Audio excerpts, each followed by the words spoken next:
খোকন ভাই, নতুন বছর একটু একটু একটু একটু একটু সফট এবং হালকা মোলায়েম প্রশ্ন করি।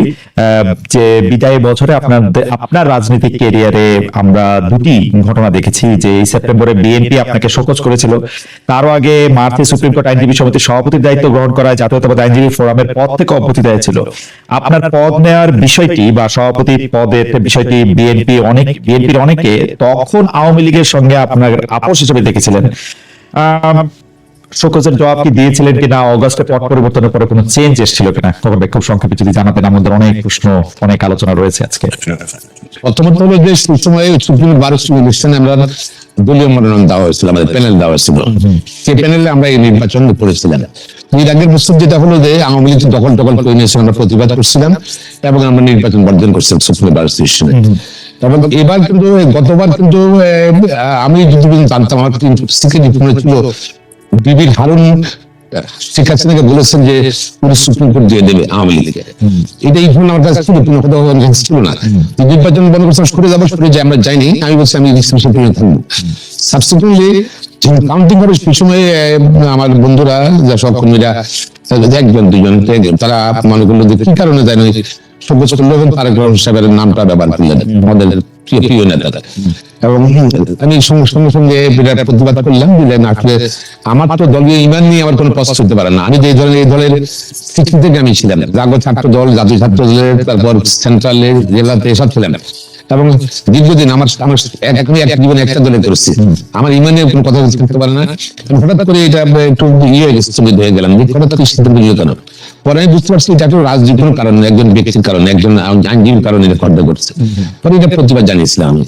সাবসিকুয়েন্টলি এটা আবার স্ট্যান্ডিং কমিটি বসছেন, মহাসচিব সাহেব বসছেন, তারেক রহমান সাহেবের আলোচনা করেছেন এবং সঙ্গে সঙ্গে আবার এটা প্রত্যাহার করে দিলেন এবং তারেক রহমান সাহেবের সম্মতি ছিল। এবং জানতেন না এই নির্বাচন ভোট গণনা বর্জন করবে, যে এটা তিনি জানতেন না। এটাই পরে মিছান দিল। আর যেটা হলো যে আমাদের আর আমার তো আমি তো মোটরসাইকেল আমি কারো প্রমোট করি মোটরসাইকেল আনতে বা সামনে আনতে, কিন্তু এখন আছে না এরকম এটা আমি জানি করেছিল। আমাদের আগে যে বলি গ্রামের স্থানীয় মোটরসাইকেল থাকবে চলবে। আমি মোটরসাইকেল দাঁড়িয়ে ভাড়াও নিয়ে কারণ প্রমোটও করে নিয়ে আসছে, তারা আসছে না।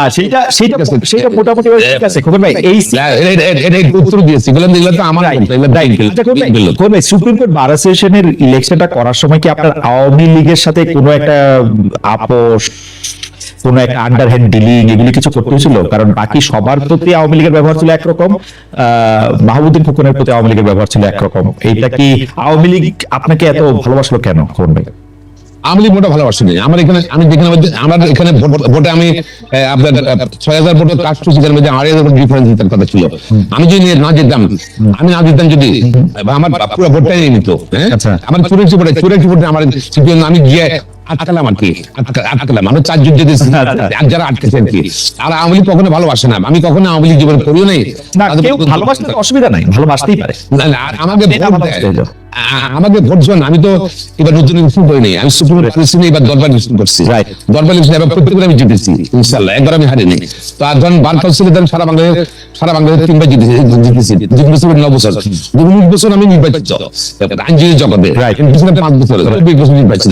তো এখানে তো আমার ভালোবাসা থাকতে পারে, ভোটে যদি দেয়। আমি সেটাও করছি, আমি কিন্তু দেখছি আমি আওয়ামী লীগ না ব্যক্তিগত পছন্দ করে বা আমার জীবনের সততা আমি চেষ্টা করছি, সবসময় সততা আমি করি, সবকিছু মিলে আইনজীবীদের ইন্টার দেখেছি, এটাই মনে করি।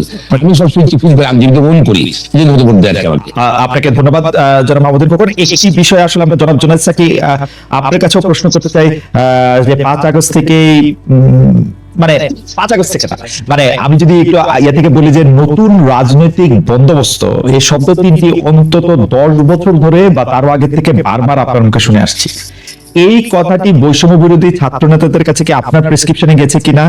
আপনার নতুন রাজনৈতিক বন্দোবস্ত জুলাই আন্দোলনের সমন্বয়ক মাস্টারমাইন্ডের রাজনৈতিক বন্দোবস্ত কি এক কিনা? অর্থাৎ তাদের কাছে যে অর্থটা বা যে শব্দগুলি আমরা আবার পাশাপাশি বেশি নতুন করে শুনতে পাচ্ছি, রাষ্ট্রের ব্যাপক সংস্কার, 72 সংবিধান বাতিল, আওয়ামী লীগ নিষিদ্ধ, একাধিক জাতির জনক, পালনবাদ, এগুলির সাথে আপনারটার মিল অমিল যদি একটু বলেন, বা দুই ধরনেরই জিনিস, খালি শব্দ, সাকিব ভাই যদি একটু বলতেন আর কি।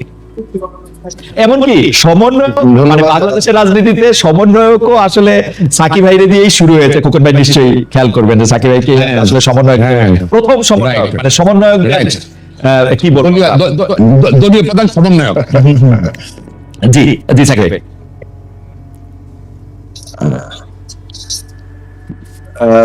সবাইকে সালাম এবং শুভেচ্ছা জানাচ্ছি। আপনি যে প্রসঙ্গ তুলেছেন এগুলি প্রত্যেকটা বিষয়ে আলোচনা করতে গেলে তো লম্বা সময় লাগবে। তবে আমি শুরু করি এই জায়গাটা থেকে, যে দেখুন, আমরা, আপনার নিজের খেয়াল আছে অন্তত পক্ষে, আপনি যখন বাংলাদেশের টেলিভিশনে কর্মরত ছিলেন, আপনার সাথে অন্তত মাসে একবার সাথে দেখা হতো প্রায়। এবং আমরা যে বিষয়গুলো নিয়ে আলোচনা করছিলাম 11 সালে, যখন আমাদের রাজনৈতিক দলের জায়গা থেকে যদি দেখেন, আমরা কিন্তু রাষ্ট্রের গণতান্ত্রিক রূপান্তর কিংবা একটা আমূল রূপান্তরের কথা আমাদের প্রতিষ্ঠাকাল থেকে বলে আসছি। বিদ্যমান রাষ্ট্রটাকে আমরা এমন একটা রাষ্ট্র ব্যবস্থা যেটার মধ্যে গণতন্ত্রের জায়গাটা কেবলমাত্র নির্বাচনী গণতন্ত্রের মধ্যেই আবদ্ধ, সেটাও ঠিক মতো হয় না, এইভাবেই আমরা দেখেছি। এবং সেইখানে লুটেরা ধনিক শ্রেণী দিয়ে একটা ব্যাপক আধিপত্য, মানে রাষ্ট্র ক্ষমতা ব্যবহার করে লুটপাট করা, পাচার করা, সম্পদ আহরণ করা, এটাই হচ্ছে প্রধান প্রবণতা। ফলে এই জায়গাটা ক্ষমতার বিন্যাস এবং তার যে আর্থসামাজিক চেহারা, এই দুটোকে বদল ঘটানোর ব্যাপারে আমাদের প্রতিষ্ঠাকাল থেকে আমরা বলছি। কিন্তু সেটা আমাদের দলের আকার ইত্যাদি সবকিছু মিলিয়ে ওটা প্রধান রাজনৈতিক বক্তব্য হয়ে ওঠে। 2011 সালে এসে এটা একটা ক্রাইসিসে যখন পড়লো, 1996 সালে, তখন তত্ত্বাবধায়ক ব্যবস্থায় এই রাষ্ট্র সমাধান করতে চাইলো। তারপরে সেই তত্ত্বাবধায়ক ব্যবস্থাও কিন্তু 2001 সালে বিতর্কের মধ্যে দিয়ে একভাবে বৈতরণী পার হলো। 96তেও কিছুটা বিতর্ক হয়েছিল। 2006 সালে এসে এই বিতর্ক এমন অবস্থায় দাঁড়ালো যে রাজনৈতিক সংঘাতের রূপ নিল, মানে, এবং সেটার পরিণতিতে একটা 1/11 সরকার আসলো। এই ক্ষেত্রে আমাদের বিশ্লেষণ, আমাদের দলের জায়গা থেকে যদি দেখেন, আমরা বারবার বলেছি যে বিদ্যমান রাষ্ট্র ব্যবস্থা, তার ক্ষমতা কাঠামো এমন ভাবে স্বৈরতান্ত্রিক, এটা বদল না ঘটালে তত্ত্বাবধায়ক ব্যবস্থা আপনি এটাকে সমাধান করবে না, বরং তত্ত্বাবধায়ক ব্যবস্থাকেই এই ব্যবস্থাটা গিলে ফেলবে। সেটাই ঘটলো 2006-07 সালে। এবং সেটার পরে অভিজ্ঞতা থেকে এই দেশের, মানে, শাসকরা, বিশেষ আওয়ামী লীগ ক্ষমতায় এসে তারা যে এখান থেকে ভালো পথের দিকে যাবে সেটা না করে উল্টো তত্ত্বাবধায়ক ব্যবস্থা বাতিল করে দিলে এবং পুরনো পথটাকে, পুরনো রাষ্ট্রটাকে আরো এককেন্দ্রিক করলো, যেটা 2011 সালে এই পঞ্চদশ সংশোধনের মধ্যে দিয়ে লক্ষণটা খুব পরিষ্কার। এইটা 2014-তে এসে যখন এই ধরনের একটা নির্বাচন হলো, যেখানে 153 জন বিনা প্রতিদ্বন্দ্বিতায় নির্বাচিত হয়ে যাচ্ছে, তখন বোঝা গেল যে এটা একটা ফ্যাসিস্ট দিকে যাচ্ছে। এটা পরিপূর্ণ একটা ফ্যাসিস্ট শাসনের দিকে রাষ্ট্রটাকে ওইভাবে তৈরি করার জন্য তারা অগ্রসর হচ্ছে। এবং যেভাবে দেশকে বিভাজিত করা হচ্ছিল, মুক্তিযুদ্ধের পক্ষ বিপক্ষ, বাঙালি বনাম মুসলমান, মুক্তিযুদ্ধ বনাম ইসলাম, সব এই বিভাজনগুলো থেকে স্পষ্ট হয়ে যাচ্ছে যে তারা ওই ধরনের একটা শাসন করছে এবং সেই শাসনটাকে মুক্তিযুদ্ধের চেতনা দিয়ে জায়েজ করতে চাইছে। 18 নির্বাচনে এসে যেটা অসম্ভব ছিল, কিন্তু তারপরেও রাজনৈতিক দলগুলো একটা চেষ্টার মতো করেছিল যে আচ্ছা, এই ব্যবস্থার অধীনে কোনো নির্বাচন করে কোনোভাবে ভেতর থেকে ধাক্কা দিয়ে কোনো পরিবর্তনের সুযোগ, সম্ভাবনা আছে। আওয়ামী লীগ একেবারেই পুরো জিনিসটা স্রেফ নিজেদের একটা, মানে, এইটাকে জায়েজ করার জন্য এটা ডাকলো, কিন্তু দেখিয়ে দিল যে কিভাবে তারা পুরো রাষ্ট্রটাকে ব্যবহার করে সবাইকে ডেকে নিয়ে এসে এরকম মধ্যরাতের ভোট ডাকাত থেকে একটা নির্বাচন বলে চালিয়ে দিতে পারে। তো সেটার পরে এটা আমরা পরিষ্কার করে বলেছি। আমরা বলছিলাম বাংলাদেশের নতুন একটি সামাজিক চুক্তি, রাজনৈতিক চুক্তি লাগবে, নতুন একটি জাতীয় সনদ তৈরি করা দরকার। এই কথা 15 সাল থেকে আমরা বলছি, 18 সালে বলেছি, নির্বাচনের আগে বলেছি।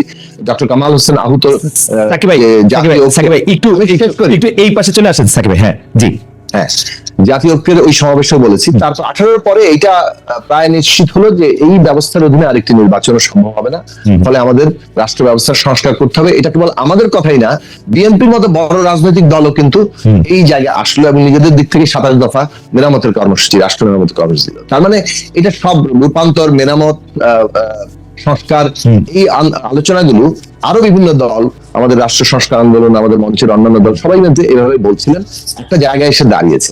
আমরা বলছিলাম যে বিদ্যমান ব্যবস্থাটা ফ্যাসিস্ট বন্দোবস্তে পৌঁছেছে, একটা নতুন রাজনৈতিক গণতান্ত্রিক বন্দোবস্ত লাগবে। এখন এইটাই বাংলাদেশের সংগ্রামের চৈতন্য, কিন্তু গত 15 বছর ধরে এবং তারও আগে থেকে সংগ্রামের যে ধীরে ধীরে দানা বেঁধেছে এবং এটা সঞ্চিত হয়েছে জনমানুষের মধ্যে চৈতন্যে, যে আমাদের বিদ্যমান ব্যবস্থাটার বদল লাগবে এবং এই বন্দোবস্তটা আসলে ফ্যাসিস্ট বন্দোবস্তের পরিণত একটা গণতান্ত্রিক বন্দোবস্তে যেতে হবে। সেই কারণে বন্দোবস্ত শব্দটি হয়তো এটা ছাত্রদের মধ্যে গ্রহণযোগ্য হয়েছে। এটা আমার চালান করা কোনো বিষয় না, এটা রাজনীতিদের সামনে এসেছিল, সেই কারণে ছাত্র সমাজ এটাকে গ্রহণ করেছে। আমি মনে করি ছাত্র সমাজ সঠিকভাবে এই জায়গা থেকে গ্রহণ করেছে যে আসলে পরিবর্তনটা কোন জায়গায় করতে হবে। আমাদের বিদ্যমান মানে একটা নতুন রাজনৈতিক বন্দোবস্ত অর্থাৎ মানেই হচ্ছে ক্ষমতার যে মানে বিন্যাসটা আছে, ক্ষমতার যে কাঠামোটা আছে, এটা বদল, মানে ক্ষমতা ব্যবস্থাটা বাংলাদেশে কিভাবে চলবে, ওকে, এইটা এইটাই বাংলাদেশের কেন্দ্রীয় রাজনৈতিক প্রশ্ন শুরু থেকে থেকেছে 72 সাল থেকে রাইট এখন পর্যন্ত আছে। কারণ 72 সালে এই ক্ষমতা কাঠামোটা, এই ফ্যাসিস্ট বন্দোবস্ত কিংবা স্বৈরাচারী বন্দোবস্তটা সাংবিধানিক ভাবে তৈরি হয়েছিল। সেটাকে ব্যবহার করে নানাভাবে এদিক ওদিক করতে করতে করতে এটাকে এই 2024 সালের 5ই আগস্ট পর্যন্ত যে ফ্যাসিস্ট জায়গা আমরা দেখেছি, এই পরিণতিতে নিয়ে আসা হয়েছে।